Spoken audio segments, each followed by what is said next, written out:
এইভাবে খাবেন না।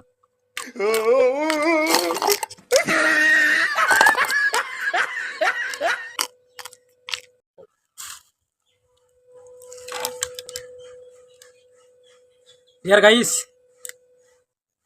আপনারা দেখতে পাচ্ছেন ডুমুর ফল, আমাদের এই জায়গায় জলডুম্বর বলে, আর আপনাদের ওই জায়গায় কি বলা হয় বলবেন কমেন্টসে।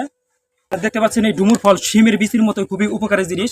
এটি খুবই পুষ্টিকর, সমৃদ্ধ, এবং এতে ক্যালসিয়াম, জিঙ্ক, আপনার আয়রন এগুলো রয়েছে, এবং যাদের ডায়াবেটিস, ক্যান্সার, ব্লাড প্রেশার আছে, হ্যাঁ, এটা খুবই নিয়ন্ত্রণ করে। লবণ মিশিয়ে খাইলে খুব স্বাদ, এটার উপকারিতা অনেক। এটা ভেরি টেস্টি এবং very testable, very testable, very interesting. আপনার এটার অনেক উপকারিতা।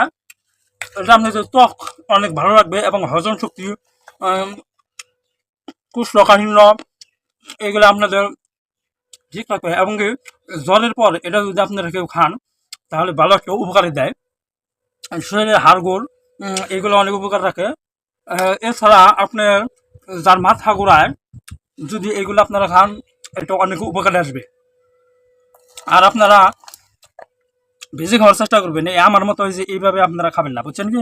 এই যে আমি তো আসলে অন্যরকম ভাবে খাওয়া খাদ্য করি, বুঝছেন না? এইভাবে খাবেন না।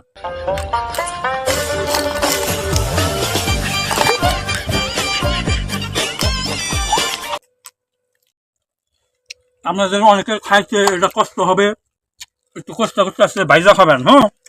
আর যদি আপনাদের মুখের স্বাদ না থাকে তাহলে আমার মুখের দিকে লক্ষ্য করেন, এমনিতেই অটোমেটিক স্বাদ চলে আসবে আপনাদের মাঝে, ঠিক আছে? তবে মনে রাখবেন, অতিরিক্ত যে কোনো জিনিস আপনার জন্য খারাপ। আর এইভাবে খাওয়ার চেষ্টা করবেন না, ধীরে সুস্থ খাবেন, ঠিক আছে? এটা ইসলামে বলা আছে ধীরে সুস্থ খেতে হবে, খুবই উপকারী ফল, তাই বলে একবারে বেশি বেশি খাওয়াতাম না, ঠিক আছে? আবার কোনো ভিডিওতে দেখা হবে। আপনারা বেশি বেশি ফলো, কমেন্টস এগুলো করেন না কেন?